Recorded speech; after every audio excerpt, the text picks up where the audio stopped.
प्यारे विद्यार्थियों, सुप्रभात। मेरा नाम भरत गोकलानी है और मैं राजकीय पॉलिटेक्निक महाविद्यालय अजमेर में कंप्यूटर विभाग में प्रवक्ता के पद पर कार्यरत हूँ।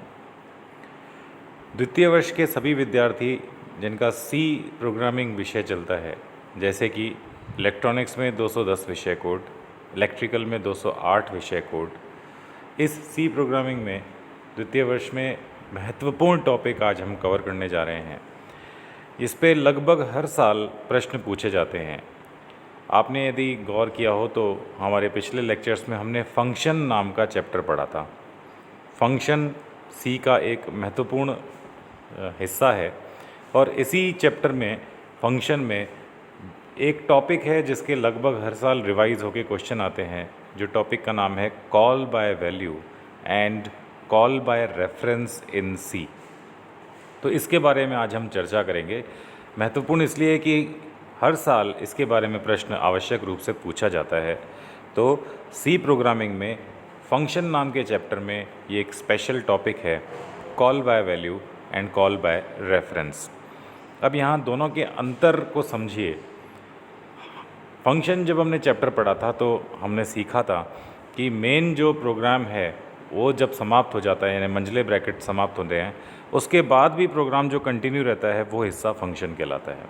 और फंक्शन में हमने सीखा था कि जब भी हमें कोई पर्टिकुलर ग्रुप ऑफ लाइंस किसी प्रोग्राम में एक से अधिक बार उपयोग में आ रही हों, तो समय बचाने के लिए हम उन ग्रुप ऑफ लाइंस को अलग से मेन की समाप्ति के पश्चात नीचे लिख देते हैं और जहाँ जहाँ ज़रूरत पड़े उस फंक्शन को मेन के अंदर कॉल कर लेते हैं। अब कॉल करने के लिए दो तरीके हैं कि जो हम आर्ग्यूमेंट पास कर रहे हैं, जो आर्ग्यूमेंट हम भेज रहे हैं, उनको वैल्यू से भेजें, उनकी वैल्यू भेजें, अथवा उनके रेफरेंस, या रेफरेंस से अर्थ है एड्रेस को भेजें। और इन दोनों में क्या अंतर है, यदि वैल्यू भेजेंगे तो क्या होगा और यदि एड्रेस भेजेंगे तो क्या होगा, ये बेसिकली आज हम इस टॉपिक में सीखने जा रहे हैं। तो function can be invoked in two ways, call by value और कॉल बाय रेफरेंस।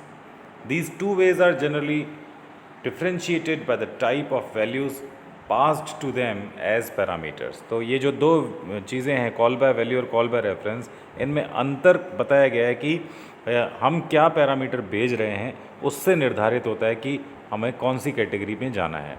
यदि वैल्यू भेज रहे हैं उनकी वैल्यू पैरामीटर्स की तो कॉल बाय वैल्यू कहलाएगा, और यदि उनका एड्रेस भेज रहे हैं या रेफरेंस भेज रहे हैं तो कॉल बाय रेफरेंस कहलाएगा। The parameters passed to function are called actual parameters। तो जो पैरामीटर हम बेसिकली भेज रहे हैं फंक्शन को, जैसे हम कोई वैल्यू भेज रहे हैं तो वो कहलाएगा actual parameter. whereas the parameter received by the function are called formal parameter। तो कई बार ये प्रश्न पूछा जाता है एक्चुअल पैरामीटर या फॉर्मल पैरामीटर में क्या अंतर है। तो एक्चुअल पैरामीटर मतलब हम जो वैल्यू फंक्शन में भेज रहे हैं, एज अ पैरामीटर हम पास कर रहे हैं फंक्शन को, वो एक्चुअल पैरामीटर कहलाते हैं। और जबकि parameter received by the function, ठीक है, यानी कि आपने एक फंक्शन को कॉलिंग करते समय उसको जो पैरामीटर भेजे वो कहलाएंगे एक्चुअल पैरामीटर, जो एक्चुअल वैल्यूज़ भेज रहे हैं। और नीचे फंक्शन की डेफिनेशन में जो मान प्राप्त होंगे वो कॉपी हो जाएंगे, इस तरह से वो कहलाएंगे formal parameters. Parameters received by function are called formal parameter. तो दोनों में नीचे डिफरेंस दिखाया गया है। Call by value, in this parameter passing method value of actual parameter are copied to functions formal parameter, यानी कि जो भी पैरामीटर हम पासिंग कर रहे हैं कॉल बाय वैल्यू में, उसमें एक्चुअल पैरामीटर्स कॉपी हो जाते हैं फंक्शन के फॉर्मल पैरामीटर में। तो आपके इस मेथड में जो एक्चुअल पैरामीटर है उनकी कॉपी जनरेट होती है और वो कॉपी ट्रांसफ़र हो जाती है नीचे कॉलिंग फंक्शन के पैरामीटर्स में। And the two types of parameters are stored in different memory locations. तो इस वजह से उनकी मेमोरी लोकेशन भी अलग अलग हो जाएगी। जो एक्चुअल है उसकी मेमोरी तो फिक्स है, अब उसकी कॉपी को भेजा जा रहा है, अर्थात उसको एक नई मेमोरी मिल गई। So any changes made inside the function are not reflected in actual parameter of the caller, यानी कि नीचे वाले फंक्शन में यदि कोई भी बदलाव होता है पैरामीटर्स में तो उसका असर बेसिकली ऊपर कॉलिंग फंक्शन को नहीं होगा, क्योंकि दोनों की मेमोरी अलग है। ये मान लीजिए कि हम एक कागज़ की फ़ोटोकॉपी करके और किसी को प्रदान कर रहे हैं और वो उस कागज़ में फ़ोटोकॉपी में कुछ भी छेड़छाड़ करता है तो उससे हमारी ओरिजिनल कॉपी पे कोई फ़र्क नहीं पड़ेगा। दूसरा मेथड है call by reference. Both the actual and formal parameter refer to the same locations, यानी कि यहाँ हम कॉपी की बात नहीं कर रहे हैं, हम ओरिजिनल कागज़ की बात कर रहे हैं। तो एक्चुअल और फॉर्मल पैरामीटर्स दोनों बेसिकली सेम लोकेशन को रेफ़र करते हैं। So any changes made inside the function are actually reflected in actual parameters of the function of caller. यानी कि इस उदाहरण में हम ओरिजिनल कागज़ ही यदि किसी बंदे को दे रहे हैं और उस ओरिजिनल कागज़ में यदि कोई काट छाँट करता है तो इससे हमारे बेसिकली सेम लोकेशन है, इसलिए दोनों चीज़ों में फ़र्क पड़ेगा। तो कॉल बाय वैल्यू में कॉपी भेजी जाती है और कॉल बाय रेफरेंस में ओरिजिनल भेजा जाता है पैरामीटर्स को। दोनों में एक चार्ट के द्वारा भी अंतर सिखाया गया है। एक तरफ लिखा हुआ है कॉल बाय वैल्यू और एक तरफ लिखा हुआ है call by reference. while calling a function we pass value of variables to it। जब हम फंक्शन को कॉल करते हैं तो हम वेरिएबल की वैल्यू को पास करते हैं। Such function are called call by value, यानी जब हम वैल्यू पास करेंगे तो वो कॉल बाय वैल्यू कहलाएगा। और while calling a function instead of passing the value of variables we pass address or variable यानी locations of variable to the function, this is known as call by reference। तो जब value pass की जाए तो call by value और जब address पास की जाए तो call by reference. Second difference है in this method the value of each variable in calling function is copied into corresponding dummy variable of called function. एक तो कॉलिंग फंक्शन है जो मेन के अंदर है और एक कॉल्ड फंक्शन है जो नीचे हम वैल्यूज़ भेज रहे हैं। So the value of each variable in calling function, जो हम कॉलिंग फंक्शन में हर वेरिएबल की वैल्यू भेज रहे हैं वो कॉपी हो जाती है, उसकी एक कॉपी बन जाती है और वो ट्रांसफ़र हो जाती है डमी वेरिएबल्स, यानी कि नीचे जो फंक्शन है जिसमें कॉल किया गया है वहाँ डमी वेरिएबल्स में वो कॉपी हो जाती है। जबकि in this matters the address of actual variable in the calling function are copied into dummy variables of called function. यहाँ पर वैल्यू की कॉपी नहीं बन रही है, यहाँ एड्रेस उनकी ट्रांसफ़र हो रही है और वो भी नीचे कॉल्ड फंक्शन के अंदर डमी वेरिएबल में स्टोर हो रही है। अब मान लीजिए कि किसी को एड्रेस अगर हमें पता है तो हम उसके घर में कुछ भी छेड़छाड़ कर सकते हैं, पर यदि हमें किसी के एड्रेस की सिंपल एक फ़ोटोकॉपी है तो हम उसके साथ कुछ नहीं कर सकते। तीसरा जो अंतर यहाँ पर सीखने को मिलेगा, with this method the changes made to dummy variable in the called function have no effect on the value of actual variable in the calling function। ये सबसे महत्वपूर्ण और सबसे देखने लायक चीज़ है जो यहाँ बात लिखी गई है वो बहुत ही इम्पॉर्टेंट है। With this method the changes made to dummy variables in called function, यानी कॉल्ड फंक्शन के डमी वेरिएबल में यदि हम कोई भी चेंज करेंगे तो उसका कोई असर जो है हमारे एक्चुअल वेरिएबल्स जो कॉलिंग फंक्शन में एक्चुअल वेरिएबल्स हैं उन पे नहीं पड़ेगा, क्योंकि हमें वैल्यूज़ की कॉपी ट्रांसफ़र की है। अब यदि उस कॉपी में कोई भी बदलाव होता है तो ओरिजिनल में इसका कोई रिफ्लेक्शन नहीं होगा। फिर से सीख लीजिए, the changes made to dummy variables in the called function have no effect on the values of actual variable in the calling function। जबकि दूसरे मेथड में with this method using addresses we would have to access the actual variables and hence we would be able to manipulate them।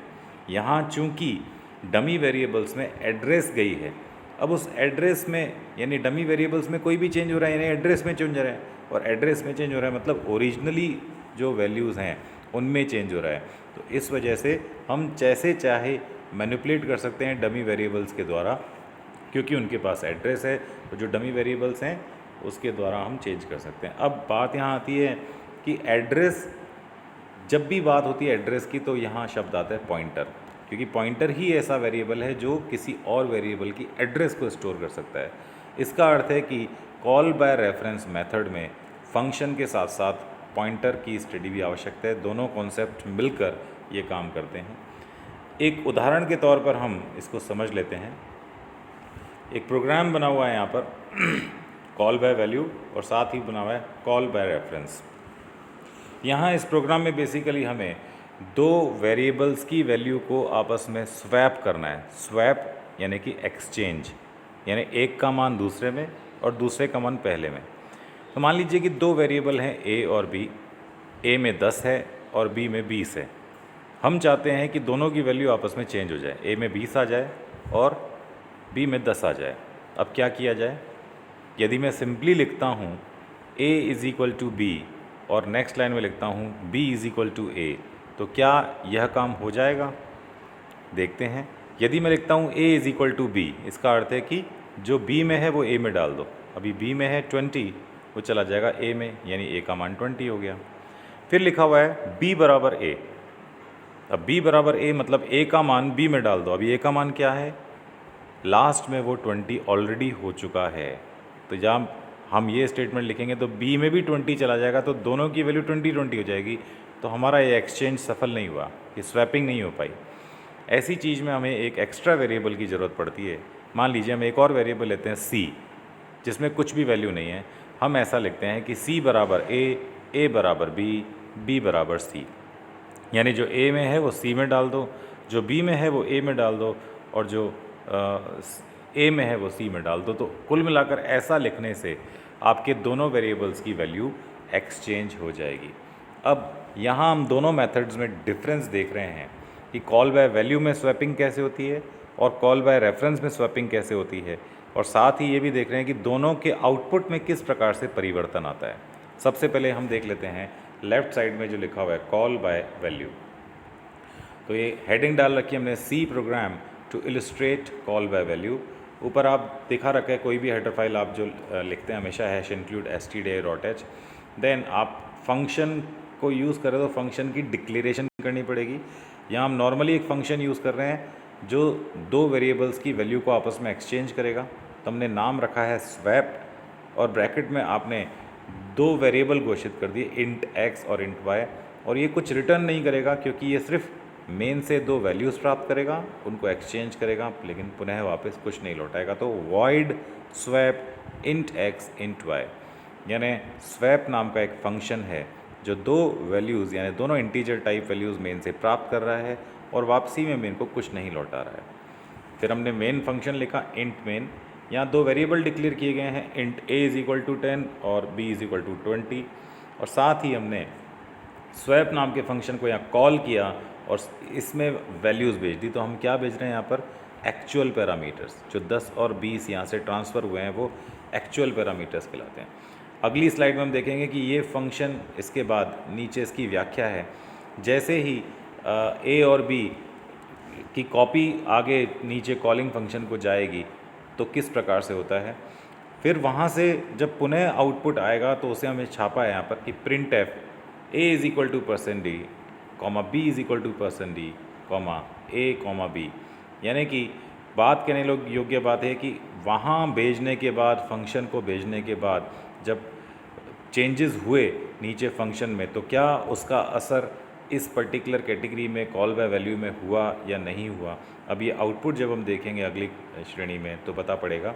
साथ ही right side पे लिखा हुआ है call by reference, same to same program है, सिर्फ heading में बदलाव है। C program to illustrate call by reference, वही इंक्लूड आपने फाइल की है, वही same to same void swap. पर यहाँ डिफरेंस क्या है कि हमें अब की बार एड्रेस प्राप्त करना है कॉल बाय रेफरेंस में, तो यहाँ पर पॉइंटर डिक्लेयर करना पड़ेगा। तो आपने सिंपली लिखा int star comma int star. तो एक तो अंतर ये कि यहाँ हम सिंपल वेरिएबल की नाम लिख रहे थे और यहाँ हम इंट स्टार लिख रहे हैं क्योंकि हमें पॉइंटर की आवश्यकता पड़ेगी। बाकी सब कुछ सेम है। दूसरा अंतर है जब हम फंक्शन कॉल कर रहे हैं, यहाँ हम सिंपली इस साइड में स्वैप a, b यानी कि वैल्यूज़ भेज रहे हैं और यहाँ हम दोनों की एड्रेस भेज रहे हैं, एंड a एंड b। बाकी सब कथन सेम है। अगली स्लाइड में देखते हैं कि इनके कॉल्ड फंक्शन में क्या अंतर आता है। तो ये दोनों का कॉल्ड फंक्शन है swap function that swap two values और swap function that swap two references. तो यहाँ पे जो फंक्शन की व्याख्या हुई है, लेफ़्ट साइड में देखेंगे तो void swap x int x comma int y, और दूसरी तरफ void swap x int star x star y। तो आपको बताया गया था कि कॉल बाय वैल्यू में एक्चुअल जो पैरामीटर है उनकी कॉपी वैल्यू जो है वो ट्रांसफ़र हो जाती है नीचे वेरिएबल्स में, यानी कि इन x और y में उनकी कॉपी प्राप्त होगी। तो x में 10 आ जाएगा, y में 20, परंतु कॉपी। और यहाँ उनकी एड्रेस प्राप्त हो रही है पॉइंटर को। तो यहाँ पर x नाम के पॉइंटर को a की एड्रेस मिल गई, y नाम के पॉइंटर को b की एड्रेस मिल गई।